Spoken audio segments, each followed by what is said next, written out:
recognize that the work that is going to make our lives better is not out there.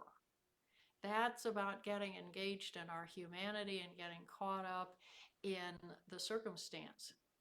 And when we discover that by doing the inner work, then we can shift the platform using, all the computer stuff. We shift the platform on which we're operating. Ernest Holmes said in one of his writings, which I don't recall which, the ultimate goal of life does not mean that we shall ever arrive at a spiritual destination where everything remains static and inactive. Mm-hmm. That which to our present understanding seems like an ultimate goal will, when attained, be but the starting point of a new and further evolution. So Holmes said, we can't arrive at a place that's going to be all milk and honey and all sweet and wonderful, and it's going to stay that way. Not going to happen. So instead, what we have to do is be resilient and be flexible and be adaptable and recognize that this is a journey.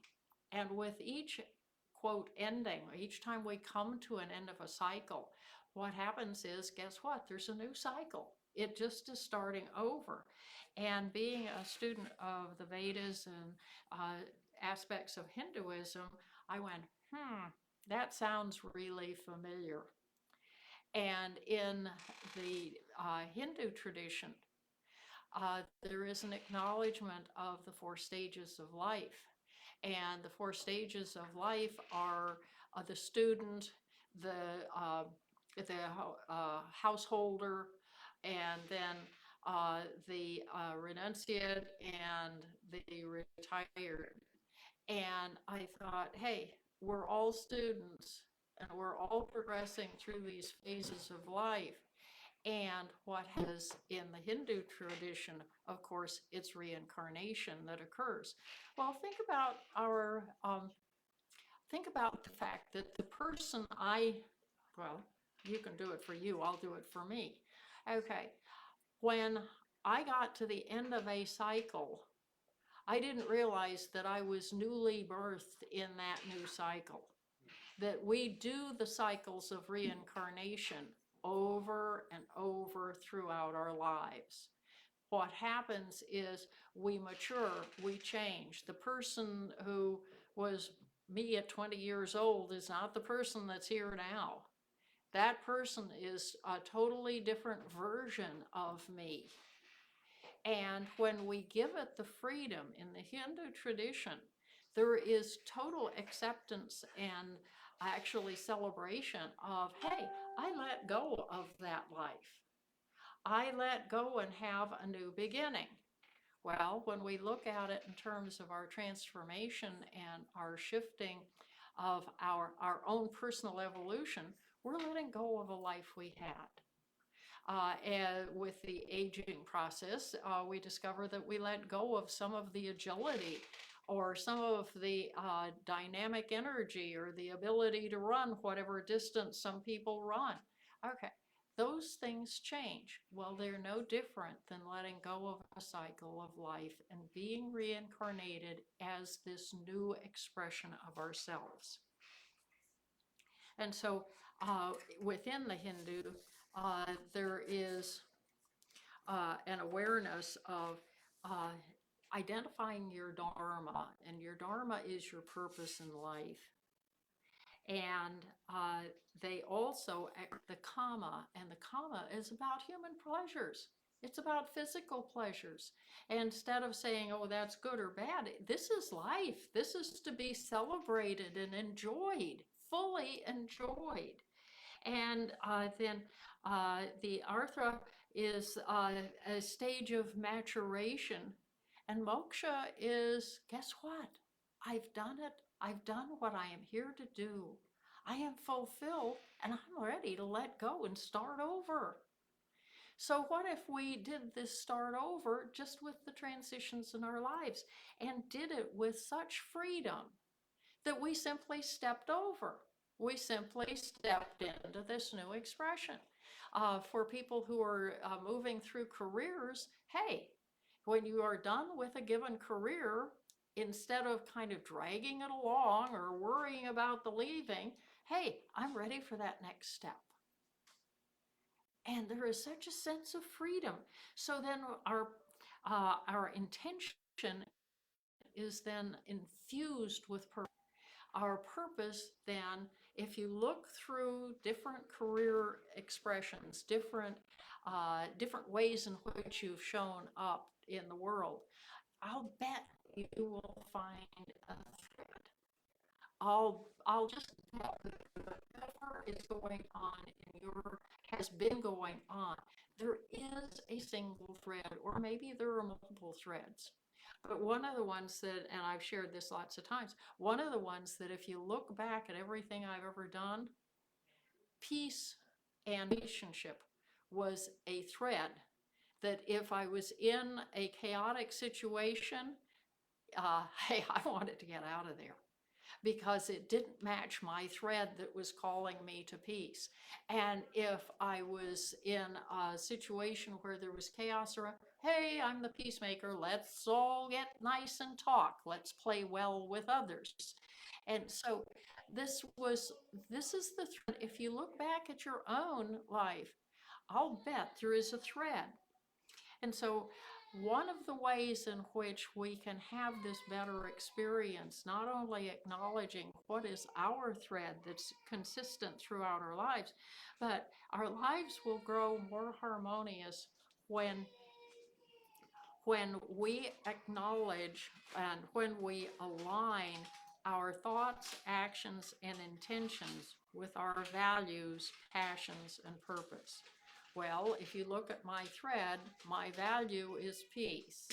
My purpose is conveying love, connecting through love. And my passion, it's about peace too. So whatever is your thread, whatever is your set of values and passions and purpose, if you align your actions with that, then you have reduced or eliminated internal stress. And there've been major medical studies that have shown that when people are engaged in something that isn't in alignment with their deep values, there is an internal stress that causes illness. And so my question to all of you is, are you willing to do whatever it takes to experience inner harmony?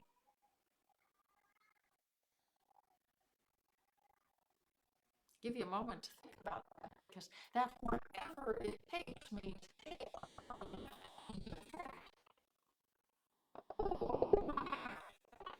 to choose to let go of some indulgence that doesn't serve my higher good. I might have to, you get to fill in because they're yours, not mine. Okay. And I truly affirm to you, you do not have to hit bottom with those choices. You can make those choices straight on. Hey, I want my life to be more harmonious. I will therefore choose this or that or, whatever. I will make those choices proactively. So, as Carolyn Mace said, once we are awakened to something, a truth or an injustice, we are held accountable and must take action according to that truth. We cannot ignore it or suppress that awareness. In other words, there's no going back. You can't unlearn something. And there have been times when I wish I could have unlearned something, but doesn't work that way. So we cannot unlearn. So we are held accountable for what we know. If we know that something is not serving our higher good, then when we do it, there is this internal disharmony, this stress that can cause all kinds of ailments. And it sounds so minor, doesn't it? All we have to do is align our actions with our values as though there was no in between.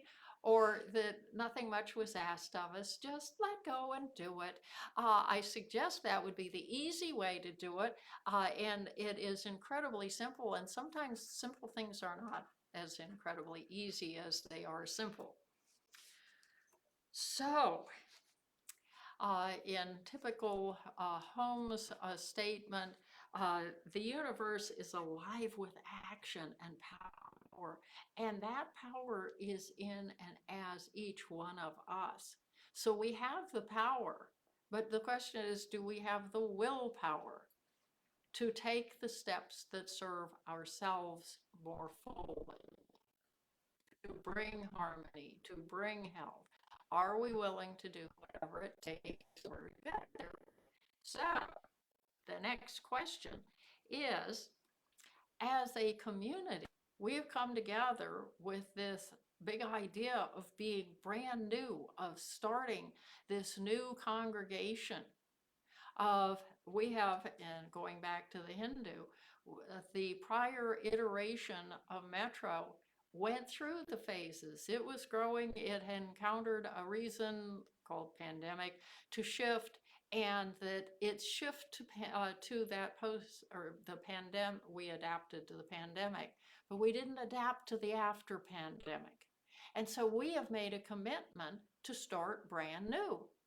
And so that's what we are doing. We are stepping into that brand new.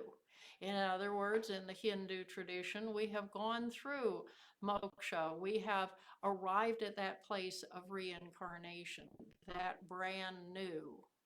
So again, the question on a community level is, are we willing to do whatever it takes? And being willing to do whatever it takes means that the word isn't generally used in science of mind, but we do have to sacrifice maybe. We do have to be willing to give beyond what we thought we could.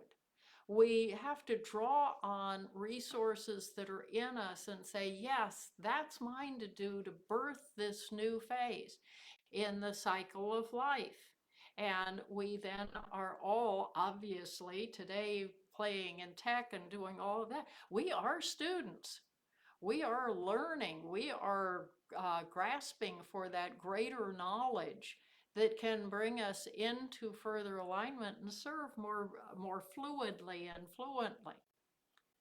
So in that question that each of us has to ask, so that we are living our values, and living our values as a community requires attentiveness. We have to be keenly aware. We have to be paying attention to what is somebody else's experience and be sensitive to it and say, hey, we're all in this together. And since we're all in this together, then how can I support you? That maybe in the stress of the new, there's a fear that grips us. And so when we're being keenly aware of one another's experience, then we can be the calming, we can be the reassurance, we can be that for one another as we collectively move forward. And so for us to be authentically our community, then our community values. And we've had some discussion about what are our shared values. And it's probably a good time to relook at some of those just to make sure that everyone is on board with the same shared values. And as part of that, then we look at that, we involve ourselves, we say, yes, I'm willing to do whatever it takes. And by those who are so committed to having this happen, it is just a grand experience. Self-discovery and growth arise from reflection and introspection and expand awareness of our values, passions, and purpose. And for each of us, we say yes. We have said yes. And it's marvelous that we have said yes. And the magnetism of our yes will call others into that shared yes. time, so we know where we are. Wait, Dr. Seuss. You have brains in your head, you have feet in your shoes, you can steer yourself any direction you choose. You're on your own, except collectively we are on our own, and you know what you know, and you are the one who will decide where we go. So let's decide. Let's do music.